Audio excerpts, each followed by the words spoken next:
What is up, guys? Charles from Team COG here, coming at you guys with another Versus video. If you guys are not familiar with the Versus series, I take a deck, I end up going to locals and just see how it does versus my locals. And sometimes there's like sweaty locals, sometimes it's nothing but casual and you get completely swamped. But normally I don't do this type of intro, which is just something I might start doing now moving forward. But to go ahead and tell you guys that this week at locals, we're taking Monarchs. I'm a huge fan of this deck. Little story time. And at the making of this video, new Constellar Satellar Knight support was, or not a video, but of this clip, new Satellar Constellar Knight support was announced. So Satellar Constellar was my first deck I picked up, and Monarchs was the first structured deck I ever bought. So when the new support came out, I kind of was like hesitant to get it, but my buddy Caleb, huge shout out to him, convinced me to get it. And I've been playtesting it quite a bit, and I'm amazed. Truly, I am amazed at what the new Monarch stuff does. It doesn't feel as bad. And if you do brick with a little bit of inconsistency, what you lack in the consistency, the deck makes up in straight aura. But when I went to locals, quickly to go ahead and explain, I went to locals, round one, I actually forgot my GoPro.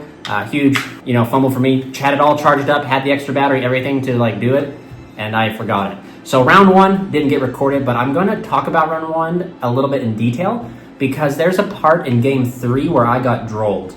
And I found a line after the fact, and I think that's so important for people to understand and know these lines and stuff. So I'm going to showcase you guys that line, but I'll go over what game 1, game 2, and stuff like that had to do. So let's go ahead and jump on over to the mat. Okay, guys, so here we are. I'm going to go ahead and talk about my round 1. My round 1 was against Yummy. I won the dice roll, and that was pretty, I'm not going to lie, man, it was pretty easy to do. We essentially established domain, shuffled back their only answer to the Tribute Zone monster, which was Droplet, but we had Aether in hand to be able to keep domain live even through a Droplet. So that was pretty crazy. We go on into game number 2. I don't know if it would have changed the outcome of the game, because, it's always, hypotheticals, what if, and stuff like that. But I resolved Zaborg incorrectly. I didn't read Zaborg all the way. And there's just a very slim chance, very slim, tiny chance that if I resolved Zaborg correctly, it could have potentially put me in a winning game state just because he would have had no extra deck left. But, Yummy is a box full of surprises, so... Now, game 3, this is where it's important. So this was my opening hand in game 3. We had either Caius, Eidos, double Tenacity. And what I ended up doing is I ended up activating Tenacity, revealing out the Eidos, and I searched out Pantheism. And this was incorrect to do because I immediately got hit with Droll, and then he got to go full combo. Didn't kill me, but then I just didn't have enough, I feel, to break his border or crack it back. Given the scenario, what ended up happening was he ended up drawing into Dominus Purge with Cupsy. I think Cupsy. Whichever one allows you to draw, he drew into the Purge, which I have no control over, and then he purged my last search, which was to get the Stormforth, and then which would allow me to tribute for the Eidos in hand. So what I want to say is no, neither route is correct, but what I want to show you is that this route was not correct. Tenacity for Pantheon was not. Knowing I'm going into game 3 and Droll's probably coming in, I found a new way or another line that allowed me to play underneath the Droll and still do the full combo, even if they didn't have Droll. So instead of going Tenacity, revealing Eidos, searching Pantheism, you would just search out the Monarch's master plan. We end up getting hit with Droll here. We still have some plays and some setup on the opponent's turn, which I feel might have been a lot better in this case of, the Droll happening. So I'm going to show you right here what you could have done underneath Droll and Lockbird. So to start out with, we go and activate the Monarch's master plan. We go ahead and send the Prime Monarch to the graveyard. Right here, we activate Tenacity, activate the Prime Monarch, banishing Tenacity to summon out Prime, and then we just commit our Tribute Summon right here. So, and then we just pass. So in this particular hand, you're like, Charles, this is not enough. What are you talking about? Yummy's going to eat this up, and yeah, what are you doing? But let me explain. There's a lot more going on here than what meets the eye. There's a lot more happening than just passing. So we go into the opponent's turn, they normal summon a Cupsy, or they normal summon whatever, they use their search, resolution, we go either, banishing the Monarch's master plan, tributing Eidos, summoning out Aether. We go Chainlink 1 Aether, Chainlink 2 Eidos.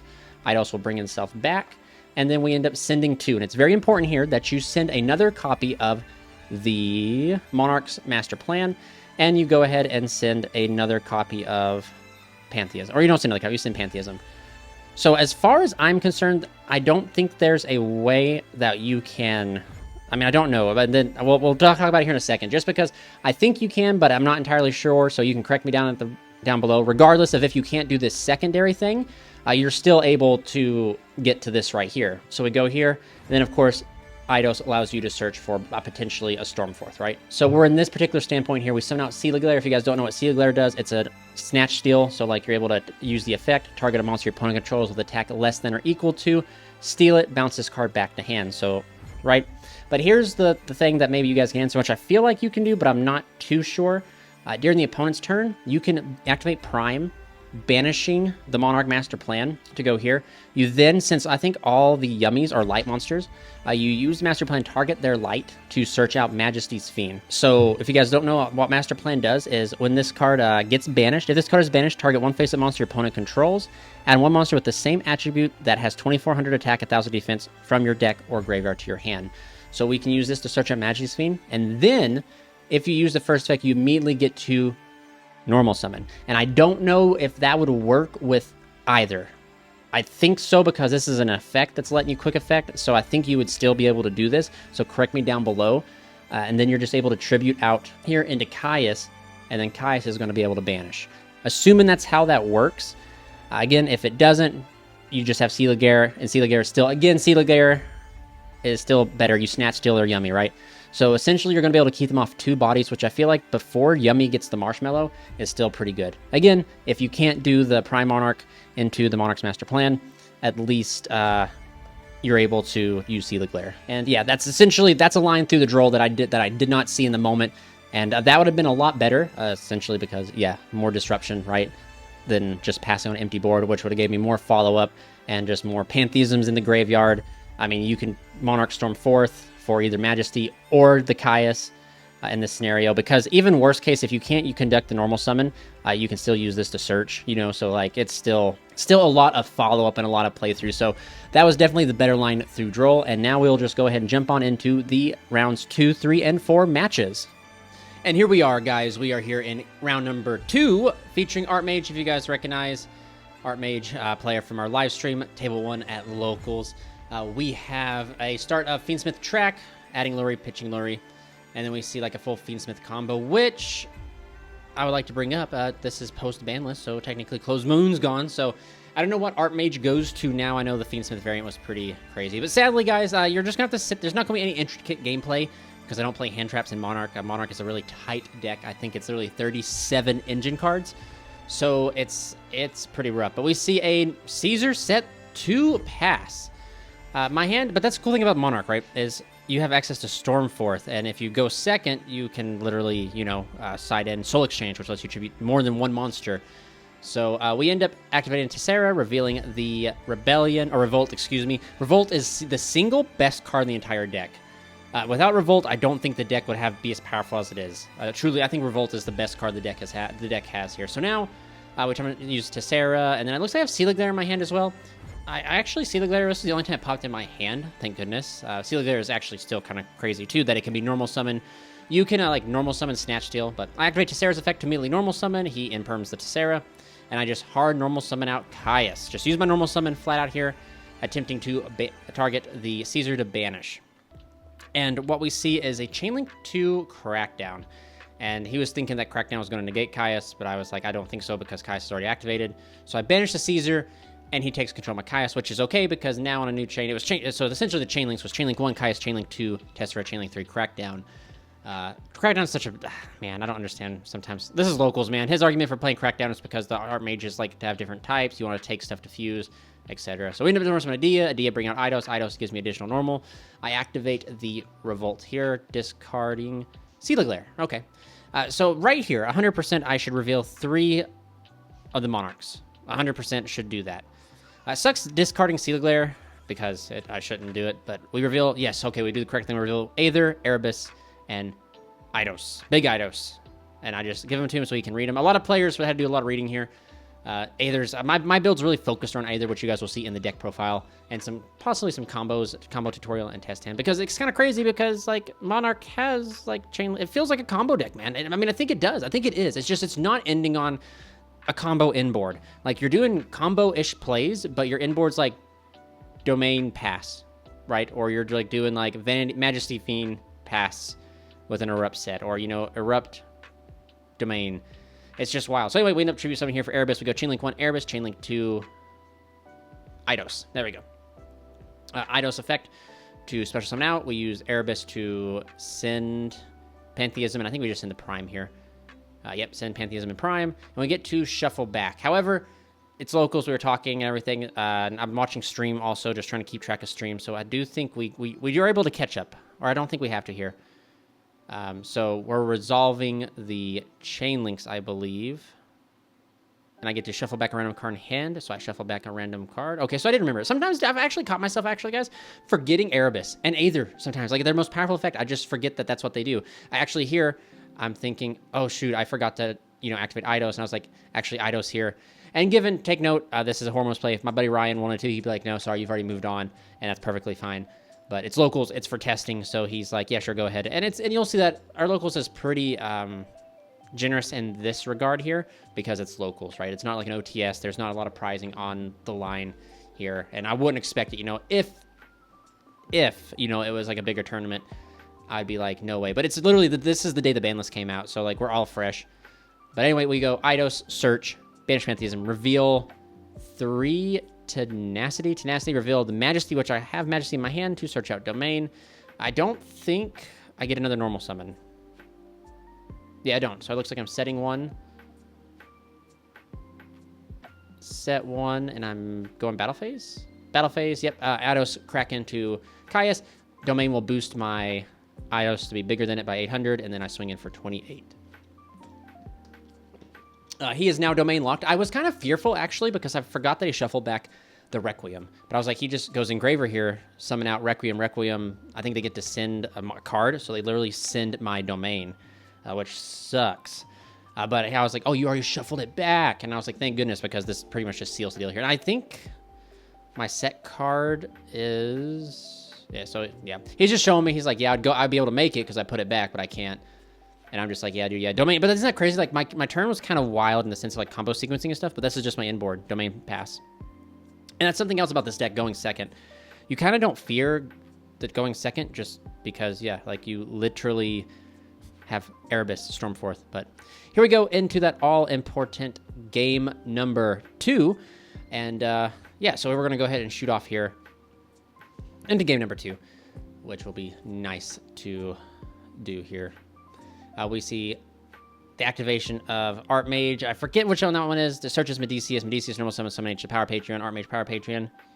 And then he is going to be able to fuse and summon into Diactrys, which is going to be pretty decent here. Diactrys is going to be able to search him on summon. I think the Art Mage, Hogwarts essentially. And yeah, this is literally sadly just cutscenes. This is literally Art Mage cutscenes because I don't play hand traps. I'm on Board Breakers right now. My side deck was not complete for this, so I'm literally siding in like Dark Rulers, Evenlys, Gamma Seals, which should be like Soul Exchanges instead. Evenly and Dark Rulers, I think definitely have a place in there. I think there should be a Vanity's Fiend there, and possibly like a Thestalos, Mega Thestalos, I should say, in my side as well to get like when I know I'm going first to hand rip some more, because I think you can literally get three normal summons or 3 tribute summons, and you can literally double Erebus and Thestalos. If you're not playing 3 Erebus, which I know some builds are. I don't think Monarch is figured out yet.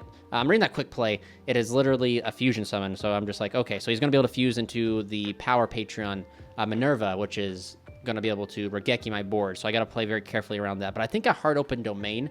So one of the things that happens a lot in testing is that I get access to domain. I didn't open domain actually. I think I search it in this scenario here. But I was thinking, I was like, man, sometimes I have domain, I just activate it, and they just blimp it out. They're like, okay.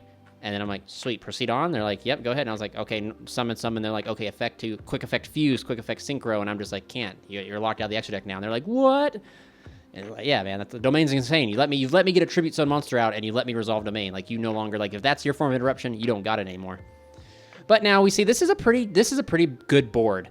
We see literally Diactrys is an Omni Negate.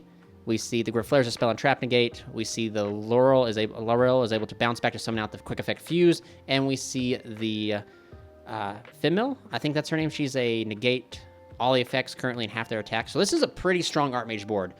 But we hit a fat Dark Ruler here. And we know he has a quick effect fuse, so I'm just trying to play around that, which you know, right now I'm like, okay, so he can't get access to the Owl. If he doesn't get access to the Owl, I'm okay. But I think Diactrys would be able to trigger, so he'd be able to turn Diactrys' effect into Regeki. But we would go Tessera effect, immediately normal summon to Eidos. We go Chainlink 1 Eidos, Chainlink 2 Tessera. Tessera summon out Idea. Eidos lets me search, and I think we just grab Domain here. I'm really thinking. I think do we go Domain? No, we go Prime. That means I must have Pantheism in hand. And then on a new chain, Idea will summon out the Eidos. And then Eidos will give me an additional tribute here to be able to play through this board here. Dark Ruler just coming in, being like one of my only win conditions in this scenario here. But I mean, that's why you play it, right? Yeah. So there's Pantheism, Pitch Prime, Pot of Greed. This card is so wild. Pantheism, literally, you ash bait. They ash it, they purge it. This card literally baits out 2 hand traps, right? If you're playing against a deck that can play Purge. It's kind of wild. Pantheism just being crazy. Because you won't Revolt to resolve. If Revolt resolves, you're cooking. Pantheism's just bait. I go into Tenacity, Reveal, search out, Erupt, because I'm kind of thinking, I was like, I can Domain Lock him and set up Erupt. And I was kind of thinking, I was like, even if I... Ooh, there's Revolt right there. I was like, even if I can't, like, clear the board and play through whatever he has set, because I'm like, he probably has an Imperm set, he probably has another Crackdown set. I know what the spell card is. And I see, if you saw there, he, like, smacks down his hands, because he just realized he let me activate and resolve Domain. And he's like, oh, man, because he could have activated the Quick Play in response. But again, that's what I was saying, is sometimes... They just kind of, they blink it, dude. They just kind of like, you activate Domain, and they're just like, cool, yeah, no big deal. And then that's when he's like, that's when my buddy Ryan was like, he realized the error of his ways. And this happens, man. These like slight mistakes happen all the time. Like I said, if you guys listen to the beginning of the video, I misplay with freaking Cyborg. Hardcore misplay. And that's what Locals is all about. So I'm revealing the 3 here. I get to add the Stormforth, and let's see here. Stormforth is probably setups. Like I said, I'm on a heavy Aether build because I think I know a lot of like Monarch players, and you know those who've played it longer than me will be able to pop in and chime in. But I think Aether is the way. We go and activate Stormforth here, and I have not used my normal summon. I believe I used Tessera, then I haven't even used Eidos yet. So I still got Eidos, I still have Eidos, and I still have my normal summon, I believe. Yeah, and he was just, and I was like, yeah, man, I don't know. I was like, man, Ryan, what were you thinking? I thought for sure you'd at least change your Quick Play to Domain, and he's like, I forgot that Domain locked me from the extra deck, and I was like, dude, it's literally Domain Monarchs. What a forehead moment here. But anyway, we're just going to see... I just got to think, man. I think I have Aether. Yeah, I'm just trying to figure out a line of play. Because I got to out like this board. I was like, the Diactrys is pretty crazy. I was like, does this thing get an effect if I like get this into graveyard? And he's like, only if it's destroyed. Was that a tribute summon for Erebus? Yeah, so I tribute summon Erebus. Okay. So Aether's still in my hand. Tribute summon here. So I use Domain to reveal Erebus. Erebus effect, send 2 to get the setup of Prime and the Master Plan. Shuffle back the 1 card that I do not know about. Just sort of puts it to hand. I was like, it goes to deck here. And then, so Erebus was able to tribute the Diactrys and the Idea. So now I have 1 more normal summon left.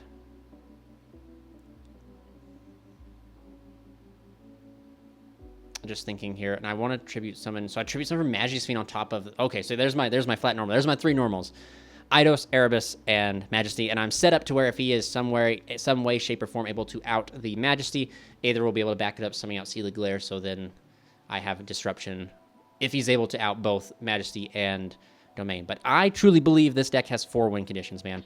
And if you can get to any one of those 4, you have like a 70 to 80% chance to win the game, because they have to draw the out to either Domain or have to draw the out to either Majesty's Fiend, draw the out to one of your 4 win conditions. And if they don't draw the out, they lose. But if you happen to see 2 of these 4 win conditions in your hand, your like win rate jumps up to like 90% or something like that, which I think is pretty crazy. Yeah, this is going to be enough. He's literally Domain locked and Majesty on top of it all. So poor my buddy, literally that huge misplay of not using the Quick Play to respond. But I think even if he used the Quick Play to respond, I don't know if Minerva actually gets all monsters or all cards, because I'd have to remove Minerva. But that definitely could have been super game changing here. And that's the way Yu-Gi-Oh is, man. Sometimes you do forget about these effects and you just kind of let them go through.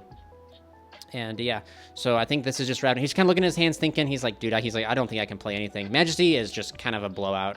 They're like, oh, it's not vanities, I can special summon, but I'm like, actually, you can't even activate monster effects. Neither can I. That's the fair thing. We're both locked out of it. But anyway, he goes ahead and he passes turn. I draw for turn, and he's like, I scoop, man. Here's my hand. And I was like, oh no. But anyway, moving on into game number 2. Sorry guys, quick break. If you guys want to help support the channel, you know what to do. Ding that notification bell, hit that subscribe button, and hit that join button also. Also, go down, use the links down below, check out our sponsor here, Dueling Guard. Use the link to get 15% off your order. Now here we guys are into match number 2, not game number 2, my mistake, but into match number 2 against White Forest. So Brandon here is a awesome guy at my locals. He wins a dice roll, so that's 2 dice rolls in a row we've lost, and we get to sit to a tremendous White Forest cutscene here, which is just unfortunate. I see Prime in my hand as well, which I also see Pantheism, which is a crazy 2-card combo, you know what I mean? Like, it goes draw 2 and then get Prime to grave. But you hate to see Prime in your opening hand.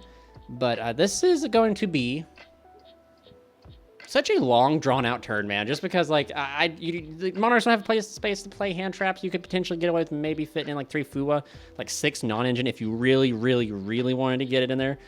But, like, you don't want to really go over 40 cards because Monarch does have a consistency issue, even though, like, the new stuff, Result, Tessera, Eidos, all that stuff, like, helps stuff out quite a bit.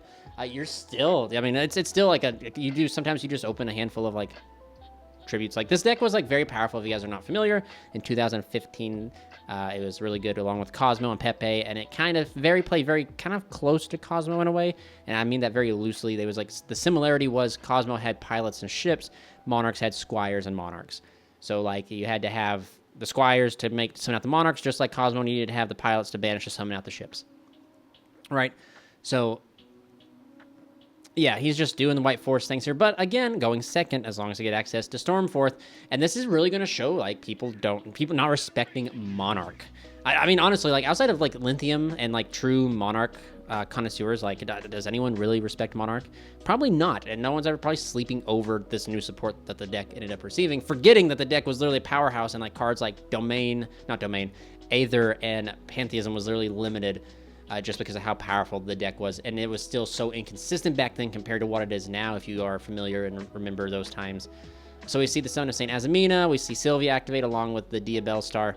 So this is pretty crazy. I'm like thinking here, so I can't target nothing in my field, hand, or grave, but I can't target St. Azamina, which quick Stormforth can solve that. But also the Diabell being able to send and then quick effect, summon a Synchro, which means like she can summon out the Sylvie, which will then Silvera, and then a Book of Moon, which I don't know if Book of Moon's like that crazy here in this matchup, but Sylvie being able to also negate something, being a hard negate still is pretty powerful. But there it is. Vengeance actually is the bane. If this deck didn't have Vengeance, I feel like this matchup would be a lot more attainable, but Vengeance is too good. Vengeance being able to come out, pop a card is just wild, and it's, so we end up going Pantheism. He negates it. With the Sylvie, I go effect to Pantheism, banish to reveal 3. What's wild is if I have a second Pantheism in my hand, I can use it. I can, because, the draw effect of Pantheism is not once per turn, but the banish is. So I'm just going to show them. They all 3 are right there, man. What a clumping issue. Wow. Or maybe it's a skill issue. I don't know. 3 Revolts. I got to be very careful here with Revolt, because like I said, Revolt has to go, but I'm going to go ahead and fire off another Pantheism. And I think I sent Erupt this time. I look at this like I had Erupt in my hand. I must have opened both traps. Man, even just bad luck. Really, that's just how it is. So I ended up drawing 2. It looks like I hit an Aether there, which Aether's good in my opinion because Aether literally is going to, it starts engine, right? But I go Tenacity, reveal the Aether to search out the Stormforth, and I think we're kind of cooking here. We activate Stormforth. He actually used his negate on the draw, which, Pantheism, you can't blame him, right? Like, Pantheism's insane. Like, any card that says draw 2, probably going to negate that. Anyway, we activate that. We go ahead and activate the Prime, banish to summon out the Prime, and I go ahead and tribute Aether here, and I'm just going to tribute off. So I'm just contemplating, right? I think. So in my mind, I'm like, I can solve the St. Azamina anytime because of Erebus. As if I get access to Erebus, I can solve it. So I just go ahead and solve the Diabell here, and which is okay because like I said, I can solve it anytime. And I go effective Aether because it's my only thing. Actually, it's my only thing. So we see a chain here. of the... So we go Chainlink 1, Aether, Chainlink 2, Sylvie, Chainlink 3, Woes. Or I think we did it, but I think he decided to do it the other way. I think he did, yeah. So I'm like, okay, well, I'm going to go ahead and resolve. He summons out Silvera. Synchro summons on my turn. I summon out Eidos. And then since I'm turn player, I get to activate Eidos' effect since it was special summon to add me any Monarch card. So I go Eidos effect, Chainlink 1. He goes the Silvera, Chainlink 2 to Book of Moon. Chainlink 3, the Sinful Spoil Elzet to go and add him a Sinful Spoil card. We see I search domain. So I'm like, yeah, so okay, you grab your domain. Book of Moon happens. I'm just trying to think. That was my normal. So I used my normal summon, right? I go ahead and banish the Tenacity. No, I banish Revolt to special from the hand. Okay, yeah, that's when I banish Revolt. Special summon out Idea effect to go ahead and summon out the Eidos. So I've already used my normal, so that means I get an Eidos summon and a Tessera summon. So hopefully I summon out, yes, okay, good. I just summon out Tessera here. Tessera is going to be able to give me an immediate after it resolves another effect, but I'm going to go and activate Revolt pitching Eidos. Why did I do that? What was the play there? Oh, because Eidos can bring out another body, I think. I have another Eidos in deck. I think the Squire counts 3/2/2. I know you could potentially... There's so many good Squires you could play. You can play the green one to allow you to search out Tessera easier. You could play the fire one, which allows you to like look at the opponent's hand and banish... It's a minstrel. Look at the opponent's hand, banish a card till the end phase. And then it just makes it to where you hit the worst card in their hand, and then you start using the Erebus. You try to loop Erebus twice to start hand looping. Especially if you're playing... Thestalos in that list, you can you literally use that card to hit the worst card in their hand, and then you just use Thestalos and Erebus to be able to, rip apart all the good cards in their hand, shuffle them back, discard them, whatnot. So I show them Erebus. I think it was double Erebus. Was that the cards? Did I show him that? I'm just trying to wait here and see. What am I doing here? Aether, Erebus. He gives me the Aether again. And I don't think I have a spell in my hand. I do. I have Domain, which that kind of sucks. That does actually kind of suck. Dang. So maybe hindsight, I should have revealed, maybe Zaborg. Now looking back, hindsight, maybe Zaborg was the correct call. Maybe Aether was not. Maybe I was too focused on the Aether and giving me a follow-up. I think actually I revealed Aether because my Aether's flipped face down, so I kind of forgot that I already summoned Aether, and I remember it. But yeah, this is a kind of a major misplay on my part here. Just like I said, because clearly I probably should have shown literally Zaborg. So it'd have been Erebus, Zaborg. If you give me Zaborg, I'm literally resolving Zaborg. Okay. That'd be kind of wild. Oh, but Zaborg might not be good in this situation. I'd have to... Yeah, I don't think Zaborg will be that great. Because I can't target my stuff. So I'd have to target his stuff. And I can't target Saint. I'd have to target Sylvia, which he could potentially... I think he could chain and dodge it. So I don't think Zaborg would have been a good call this thing. Maybe Aether was the better play now that I'm seeing it. We just go ahead and I'm like, wow. All right. So I'm just reading here. I just go Chainlink. Tessera, do I not use Adia? Maybe I go Chainlink 1 Adia, Chainlink 2 Tessera. Tessera to summon out another copy of Eidos. And then Tessera will add me back. Adia will add me back Pantheism maybe? Do I not? Bro, did I forget Adia? No shot I forgot the Adia ad. No way. Did I really forget Adia's ad? Huge, man, because Adia should add me back the Monarchs Erupt. And then my inboard is Pantheism plus Erupt. I am kind of shook there. Sadly, with doing the voiceover and stuff, I can't without pausing the video and going back and checking out, and I don't want to really do that. I can't believe I didn't add back Erupt. Whole F in the comments section for me. I can't believe I did that. So maybe that was what I saw. Sometimes, man, I see lines, and maybe you guys can vouch for it, or you guys had the same instance. You see the lines, and then you do exactly you don't follow the path. The saying all paths lead to Rome, but you end up taking a detour. You end up in Carthage or into the forest of Germanica or whatever, with the Gauls and stuff like that. For all you history nerds out there, I can't believe do I realize That's insane, because that would have like sealed the deal. That would have 100% sealed the deal for this game 1 here, being able to add back that erupt, then erupt set erupt, and then my inboard's literally domain erupt. Yeah, that's wild. That is literally wild. I mean, given he could potentially out it in a way, because he has access to the Bellstar, he has access to the Vengeance in the graveyard, but it would still put him on, he'd still be skill drained. Dude, why? Oh, man. But that's why we do these videos, man. That's why we do locals, is so you can test. You can see these misplays. And I'm just reading because technically I do have an interruption in the form of Caius. I do have the master plan with the prime setup as well. So, I mean, that's even crazier, man. I'd have literally domain, erupt, and Caius. Good. Great. Googly moogly. How did I... That's all right. But again, that's kind of crazy, right? This, like, Monarch, right? Monarch's doing this. Who would think Monarch would be able to do setups and stuff like this in 2025 of our Lord and Savior, right? Like, that's kind of crazy.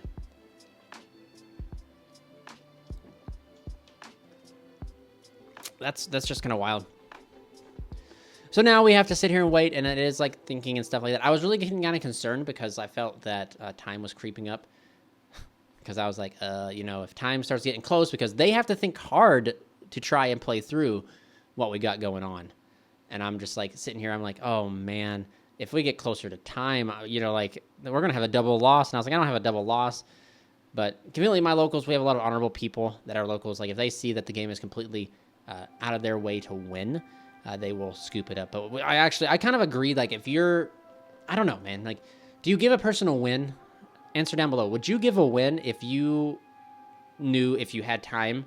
Right, like, it's like, time's coming, right? But you know if you had time, you could crack back, and you could be, like, both players, like, currently, right, like, you're in a losing position. The opponent's in the winning position, but you know that even if they battle you, like, you have the crack back to put yourself in the winning position. Do you just scoop and give it, or do you, like, I don't, like, I'm trying to understand, like, the theory, and, like, I don't know what I would do. Especially, it'd be really really hard to justify. Like, it's like, man, why would I give you the win when I know that if I would get another turn, like, I would win? You know what I mean? Like, I see that type of argument. So it's like you'd rather just suffer from a double loss than give up your win. But we're seeing the banishing of the Prime, banishing Master Plan. Master Plan will target the D Bell Star to be able to tribute summon. And I don't know why I don't tribute. I think I have over there an Eidos, but I don't have any space. I have, like, all 5 spaces. So I guess I see why. Yeah, so I'm just explaining what it does. Master Plan, target D-Bell, so I can search Caius, and then immediately after I can conduct a tribute summon. And so, like, if I just would have added back Erupt, man, I would have been, like, so much in a better spot. That's just kind of upsetting. Wow. But it is what it is. But yeah, you guys comment down below. What would you guys do in this situation? What would you guys do in this situation if both players had an equal chance to win? But, like, it's definitely very much perceptive, or open to perceptive, right? So I think he targeted the either. Oh. Big misplay on my part here. No, wait a minute. Yeah, no, it's okay. This wasn't a misplay. I thought I was tributing to. Yeah, no. He Vengeance targeted the Aether, and I tribute over the Eidos with the Caius. And then we go Chainlink 1, Caius, Chainlink 2, Eidos to be able to summon back. And then we'll banish the Vengeance, get out of the way, and use Eidos to search out our Stormforce. So that way we can solve that darn St. Azamina. And he's like, hallowed again. And I was like, nah, man. I was like, I can still control a tribute summon monster. I was like, you just got to go battle phase. But yeah, if you guys were in, like, let me know down in the comment section, man. I'm very curious on other outputs and other inputs about and other opinions on that. If you're in a position where it currently, you know, like, you feel like it looks like you're losing, but you know your deck and you know, like, the board state, like, you can come back. But, you know, like, it's definitely, I don't know, it'd be very difficult to, like, justify, you know what I mean? But our players, like, they'll definitely concede before it gets to time, just because of we don't want to have a double loss. Hasn't happened to me yet, thank goodness, because, yeah, that's just not yet for me. I've not got close to that. My games have all closed out under the 50 minutes. Just, you know, I was just very curious. I think we did have an instance at our locals come up where both players, one player was in a commanding position and wanted the win, and the other player was like, no man, like I'm not gonna give it to you because I know on my crackback, like I would be in the winning position. So he decided to, they both got a game loss, and it's like, dang, who's on the, is there even a wrong side there? You know what I mean? But anyway, we're sitting here still in this White Force cutscene, just trying to out literally Caius. I'm just like, he's like, so what do I got to do to summon from the extra deck? And I was like, get rid of Caius. That's all you got to do. And we see this happen. We see the pitching of the Witch effect. We'll let him place because, again, I didn't add back the skill drain. But Witch is 25. Which is, pun intended, which is going to be a problem for me because Caius is 24. You know what I mean? Caius, Little Monarchs being 24 is kind of cool, but also going to suck to, when they just have 100 points higher. Like, Dark Magician can beat over the Monarchs, man. Not the Mega Monarchs or Aether or Erebus, but like the OG Monarchs, like, yeah, Dark Magician, Dark Magic attack and blows them out of the water. But we see the attack, and then I start taking damage because the Saint Amnesia, which if I did not have the if I would have had the skill drain, I would not be taking any damage right now. But like I said, you live and you learn. This is for you guys watching too. If you guys are Monarch players and you guys enjoy this deck, remember Adia. Always remember Adia. Add back those cards that are banished. Keep stuff recycled. I'm almost certain that was even the thought of banishing Erupt because I knew I'd be able to grab it back, and I just totally spaced it out. But here he has to kind of commit somehow into something because of, like, you just can't pass on this. You know what I mean? Like, you got to do something. And we see, contemplating his choices here. I don't know. I'm not a White Forest enthusiast, but I just see what he could do. Deception. Okay, Deception. Deception Sinned. Okay, to search out a Sinful Spoil. Or Azamina card. I think that was Debtors, I think. That was Azamina Debtors. Which wasn't a bad card, really. Searches out Sinful Spoil. This one, I think, is a Book of Moon. And I think we get to see a little minor misplay here from him. Because I think, you'll see. You'll see when it comes. But we see a set one of the trap. What else is he? What's he got lurking up there in the hand? Because if he doesn't solve, Eidos will get bounced back to here. What's kind of wicked, though, is I believe, yeah, he goes and activates Hallowed. All right, good call, so he can make another Sylvie, probably. Oh, no, I think he uses Hallowed here, and he makes, yeah, this Raslaga, not Raslaga. I forget which one this one is, but I was on summon, it brings back Sylvia. Hold on, I'm going to figure out its name here. See if I can even pronounce it. That is Moregina. Yeah, and on summon, you can target. It's not even on summon. You can target one illusion monster in your graveyard except itself and summon it. So he summons back the Sylvia, so he gets another negate, which is pretty crazy.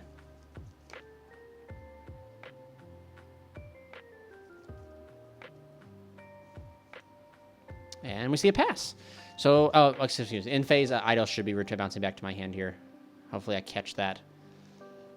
Hopefully we catch it. I flip over the Aether, which is kind of crazy because now I think my domain's now live because I don't think that it forgets that it's, oh no, no, never mind. Eidos came from the graveyard. Never mind. I'm a bloody idiot.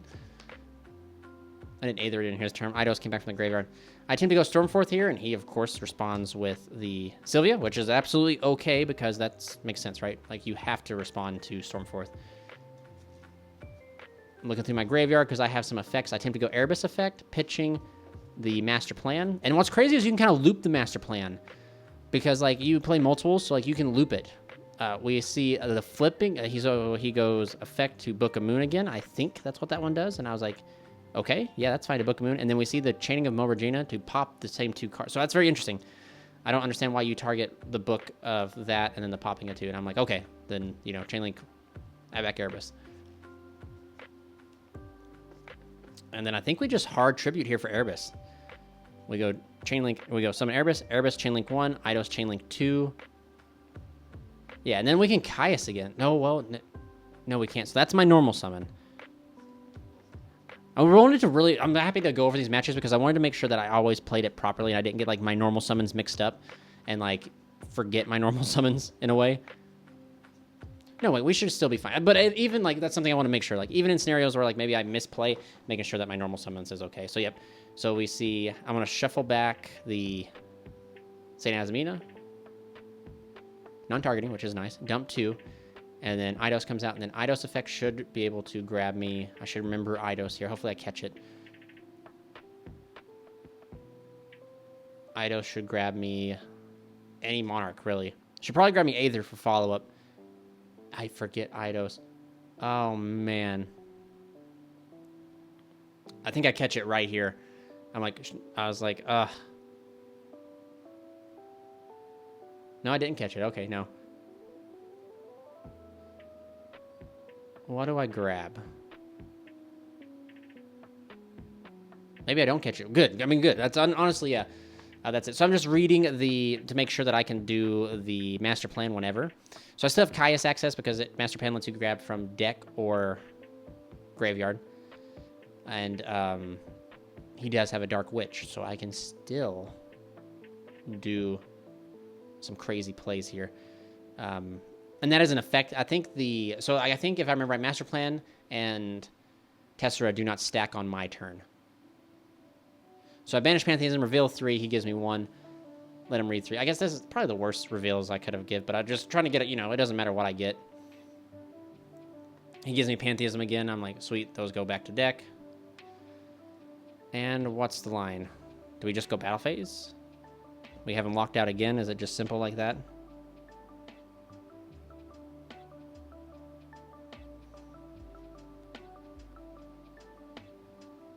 Banish to summon out. Yeah, so yeah, we banish, summon out. So give me an additional normal summon.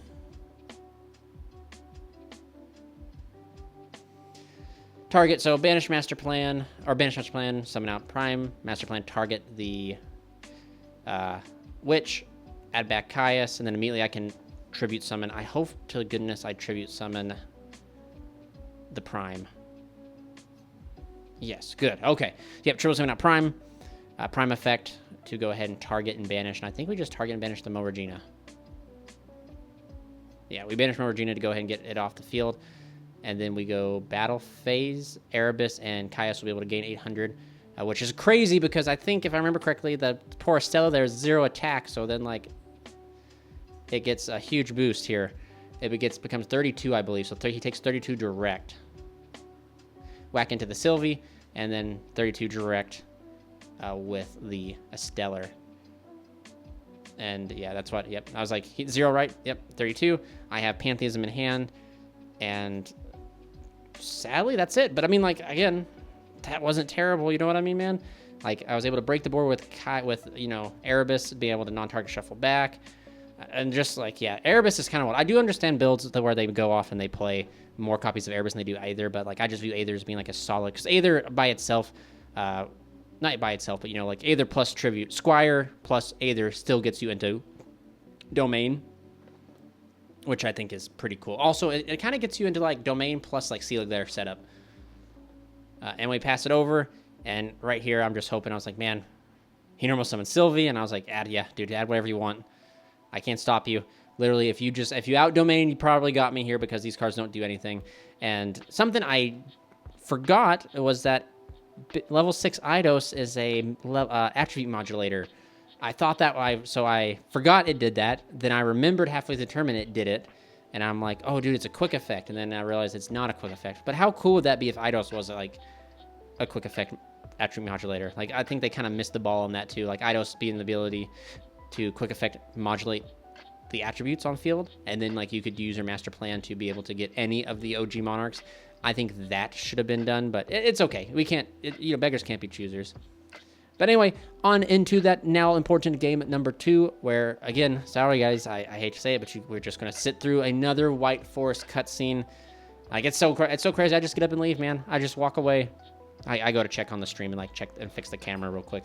But I just tell him, I was like, go ham. But my side deck comes in clutch here. I do feel pretty bad about the brutalization that the White Forest player is about to get here. It will not be pretty. You guys will see it. It is one of the best 2-card combos in the entire game. And everybody can play and use this 2-card combo. Maybe you guys will catch a glimpse of it in my hand there. But yeah, just toss my hand to the side. Just tell him to go ham.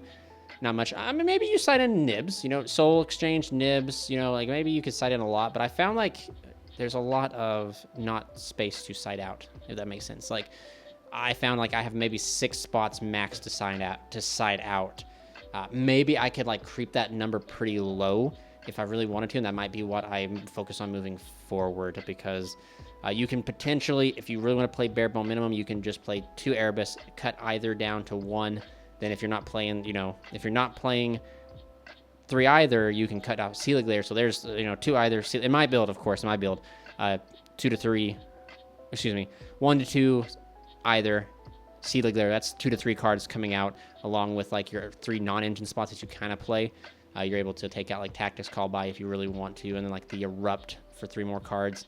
And then I found myself cutting out Master Plan down to 1, and then that's probably about all the space you got. 7 cards, and that's not a lot at all to be able to side in. But I mean, it is what it is. Yep, so we're just, you know, he has the Sylvie, he has the Diabelle out here, he has the Saint Azamina. We see the White Witch activate, pitching herself. She gets this dump. She's probably going to summon, or she gets to send a trap, I think. She sends the trap searches out or it's their spell, I think. No, it's not. Oh, never mind. She doesn't. So she's sending out the Vengeance. So this is a pretty nasty White Force board here. We see another set. This is literally pretty crazy. But we hit him with the old 1 Dark Ruler No More combo. And then we finish him off here with the sweet, sweet combo number 2, Evenly Match. And he puts all those cards to grave. I know they shouldn't. I didn't catch it at the time because I'm just like, sweet, we're in it. You know, like, we got it now.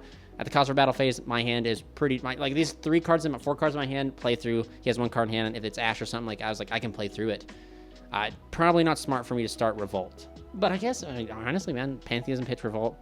Reveal 3. These are the best 3 cards to reveal. Tessera, Eidos, and Erebus are the best 3 to reveal off of the Revolt in the scenario that we're in. I'm like, okay, well, he sends those.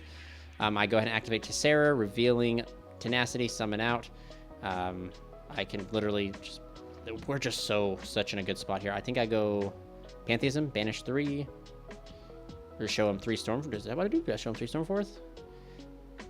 Yeah, so we're just going to out the entire field here. 3 Stormforth. I think I activate Stormforth right off the bat. I go Erebus effect, pitching the Tenacity to add back Erebus. And then I'm like, okay, I'm just going to... oh, wow, this is so brutal. Stormforth, tribute both. I didn't even use... I should have used Tessera. I think I did use Tessera. I don't know. I think... because I didn't use my hand motions. I do think I used Tessera. So we go Chainlink 1, Eidos. And he's already scooping it up, but I'm just telling him, like, hey, you're not dead because I don't get a battle phase. And I don't think I'm able to domain lock him. But I go, you know, shuffle back. You go Stormforth, tribute. Eidos will shuffle the 1 card he has hand back. He'll start with 1 card. And this will grab me. Eidos grabs me domain. Oh, yeah, I get access to domain. Yeah, what am I talking about? Yeah, activate domain. And I just literally pass turn to him. And he's like, oh, wait, I'm alive? And I was like, yeah, dude, I cost my battle phase. So he just puts the cards back. He draws for turn. And he's like, yeah, you got it. I drew in perm. And I was like, dang, that is kind of brutal. But we take it there. 2-0 to White Forest. And now we are on to match number 4. We are currently 2-1 in this local here. And we get to go against Sky Striker, which is a very scary match in my opinion, because I think the deck truly outs. It outs a lot of what Monarchs do. Like, you know, a lot of what we do. I think the only win condition in the deck of the 4 that I've named is the Borg. So I'm like, okay, so I got to figure out a way. I was like, Domain, they can out it. Majesty, they can out it. So I was like, I really need to Zaborg him. Zaborg plus maybe Domain, we got it. But it is what it is. So I reveal, or I think was that Master Plan, Sim Pantheism, Banish Pantheism, reveal, Revolt, Pitch Pantheism, reveal the Holy Trinity. Yep, reveal the Holy Trinity. He gives me Eidos. We go ahead and activate the Tessera to summon out Adia, Eidos effect, get additional normal summon. I've not normal summoned yet, so we'll get to use the Eidos normal summon. I think I go... no, I opened return. Oh, we're cracked. Even though I could just search it with the Eidos too. So like you know, we're sitting pretty well here. I'm just thinking on what to do. Tribute summon. We tribute both, right? Tribute both for... What do I have? Do I have Aether in hand? Is that what I'm doing? Nope. We just tribute one for... Yep. Tribute for Eidos. Effect. We go Chainlink 1, Chainlink 2, Chainlink 3. We go ahead and search out domain. Did I forget the... Maybe I did. I didn't search out domain. I think idea added back and I forgot to trigger the... Yeah, I forgot to trigger the... Oh, shoot. We forgot to trigger the... Can't think of the name. The storm... The... Gosh darn it. The return. There we go. Okay, so now we end up... So that was our normal summon with Eidos. This is our normal summon? Yeah, so this is our normal summon, I believe.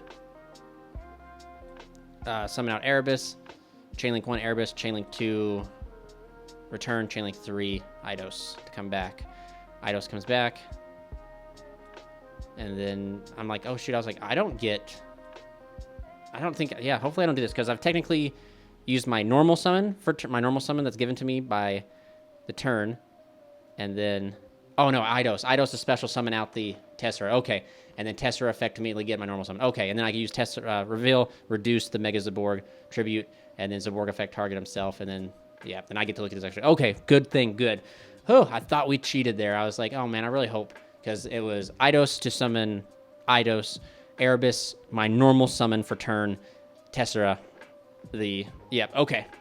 Sweet. So we just go after the striker names, man, like... We hit every striker card, every Link 1 striker we get out of there, and I'm like, yep, this is good. And literally, this might be good enough. But if he draws into Luminous Gauge, I think it's enough, right? So he draws for turn. Not much I can do. I think, do I have... Maybe I'll show it in the end. I think I have Aether in hand as well. So this is what I like about Aether. So, like, Aether just backs up, like, the weak boards is what I'm trying... Is, like, the 4 win conditions. If you don't open 2 of them, if you have Aether to back up any of the 4 boards, aside from Majesty Fiend, but, like, if they're outing Majesty Fiend, you know, like, you can still do it. He goes Book of Eclipse, and I'm like, yep, can't do anything to it. Don't play hand traps. And he's like, darn. He looks through his extra deck to see what's left, and he's like, dang. He's like, I have Luminous Gauge, Widow Anchor, and he's like, but I don't think this does it.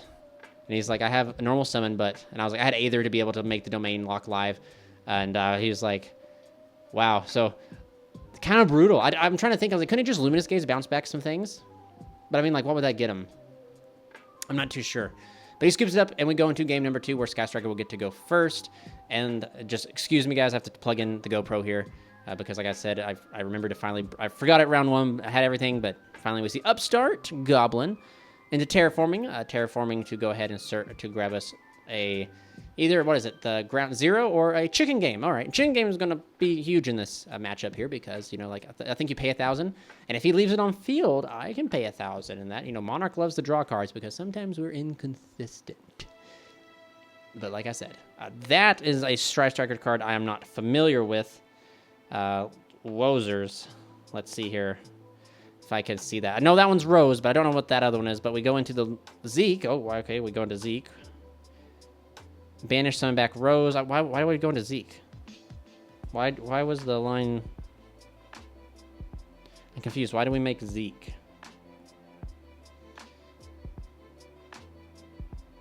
Okay. Well, anyway, we see a Link 2 into the... Oh, this card's so... I really think this card's sweet. Let me see if I can find its name real quick. I know it's in here somewhere... Ace 0. Okay, so we see Ace 0. Ace 0 to search, and then we got Engage going out. The card that he used in the beginning that I did not recognize. I'm trying to find that one. Pillar of the Future, Cyanos. Okay. I didn't realize there was this many Sky Striker cards. Okay, pretty cool. Banish itself. And we see the activation of Ingage to search. And then he's like, he's like, 1 second, can I activate the multi-roll? I was like, sure, man, I don't care. Activate multi-roll. It doesn't matter. Like I said, man, it's locals. Like, I'm not here to shark a win. Like, we're not trying to win for prize. We're there to test and have a good time, have fun, and also, like, learn decks. And it's literally the new format. Time rules really came into effect last week, you know? Like, I'm not trying to shark anybody for anything super crazy. There's no point. And we use, he uses the multi-roll to send off the chicken game, so there goes my draw. Bastard. Which I understand. So you see a set 3, and then multi-roll to set the Engage. Sweet. So I draw for turn. Start out with Tenacity. Reveal Aether. That's going to let me grab a... Hopefully, I think I go for Stormforth. Because Stormforth... Nope, Pantheism. Okay. Sweet. Pantheism will be able to get me to draw 2. Pantheism pitching another Tenacity to draw 2. And I was like, do you want to cut? I technically just went in. So, like, you know, yep, draw 2. I think my draws were mediocre at best. It seems to be the theme so far with me with Monarchs is my draws have never been super busted, but they've been mediocre. And mediocre is sometimes just enough. Activate Stormforth. Okay, so I guess it was pretty decent.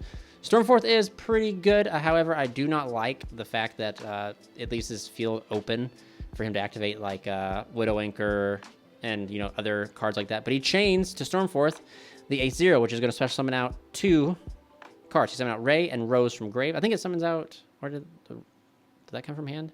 Then he's like, anything in open game state? I was like, nope, nothing in open game state. Ray's effect, go into Kagari. Kagari, add back this... I think he had back Engage. I'm like, okay, well, you know, you have a monster in your monster zone. That means I don't have to worry about Widow Anchor. The Luminous, yes. So I go ahead and use my normal summon for turn. Normal summoning the Eidos to go ahead and search. And again, if I get access to Tessera, essentially, if I get access to Revolt is just there, and it's gonna do God's work.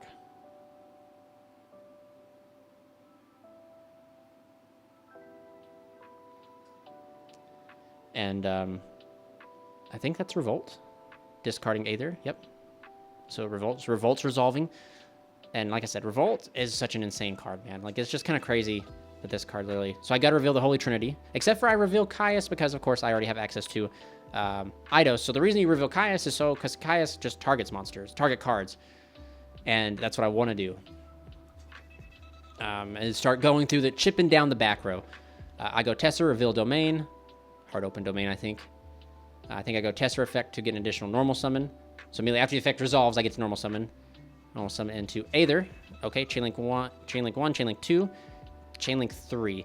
And I always do Eidos, because technically I can add Eidos back to hand, but the reason I don't want to add Eidos back to hand is because I've already, you know, like, I want to get the body out to have tribute fodder, and just bodies, right? So I send 2 off of Aether, Tessera summons out Adia, I send the 2, and I get to summon out off of Aether. Hopefully I catch it. I think I summon off Erebus. Summon out an Erebus, which I don't know if that was correct. Looking at my hand just to, you know, just to see the correct line here to do. I think I summoned out Erebus because there's no point in summoning out Sea. I think I debated Sea Glare because I go Sea Glare, target the rose, steal the rose. But I don't think there was any rate. Like I was kind of thinking of longevity. But anyway, new chain, Adia summon out Eidos effect allows me to get 1 more normal summon. So I have 1 more normal summon to use. I normaled with Eidos. Normaled Aether. So yes, I got 1 more normal summon left in me. I have the Eidos normal summon. And like I said, Tessera and Master Plan do not stack. So just trying to think here. I think, do I go battle phase? Is that the play? I go battle phase. I'm trying to remember what I did this game. I think I go battle phase, or do I? So Erebus effect engraved, pitching domain. Okay, so that was crazy. I can't believe I did that. I think maybe I should have just activated that. Yeah, I should not have. Probably hindsight, you know, in the future, looking back on this, that's probably not the correct play. But anyway, I add back. And do I just go battle phase? And he was asking, he's like, so have you used all your normal summons yet? And I was like, nope, I still have that summon off of Eidos here. The normal summon of Eidos still there. I've used my normal with Stormforth. Come on. Do I do it? No, or do I just wait? Really thinking here. Really thinking. Okay, so then here comes my normal summon of... Okay, so... Yeah, I don't think this is correct. Yep, this was not correct then. Oh, what a... So then I think there's a misplay that's going to happen. I think I just lose count. Or... No, wait a minute. I didn't use Tessera, right? I haven't used Tessera. I think it... What was it? I dumped... Stormforth, used my normal summon. Search, revolt, revolt, pitch, Tessera, descend. Yeah, yeah, no, man, I should be in like a very... No. Okay, so I think we have an illegal... Oh, that kind of sucks. Hate when that happens, you know, but a misplay coming up here. Because I use my normal for turn on the Eidos, tributing the 0. Revolt to send the Trinity, which was Tessera, Caius, Erebus. Tessera summon out Idea, Idea summon out Eidos. I just used Eidos. So, yeah, I don't have... Unless I can kind of see where I could have mixed up, because I maybe think I used Tessera. I did use Tessera's effect, so maybe I'm thinking I used Tessera's effect to normal summon. It just gets kind of like wrapped in with all the normal summons. And yeah, we do have a crazy misplay here. Attack over Ray. Aether will declare direct. He'll go ahead and use, I think, the Widow Anchor targeting this. That must be it. And then either will go ahead... So I did go back and go against my rule. I paused, I went back and looked, and yeah, I should not be able to do what I'm doing here. But there is a correct line that gets me to a very similar state, so it's definitely repairable. I mean, it's not really repairable, but there's definitely a different line to go through. So instead, I use before going battle, I go ahead and banish the Eidos to summon out the Tessera, and then use Tessera's effect. And then, like, I can still do the same thing, right? I still have enough the ability to banish out. So I tribute summon for Erebus, and then I can go banish, summon out Tessera, banish the Prime like I'm doing now, which I'm reading, banish the Master Plan, summon out the Caius, and I can just banish another card, essentially potentially hitting the Widow Anchor. Again, it's not for sure what I would do. So yeah, it's a misplay on my part. I guess I must have got Tessera kind of like caught here. Well, actually, no, wait a second. No, never mind. No, this is fine. Hold up. Yeah, no.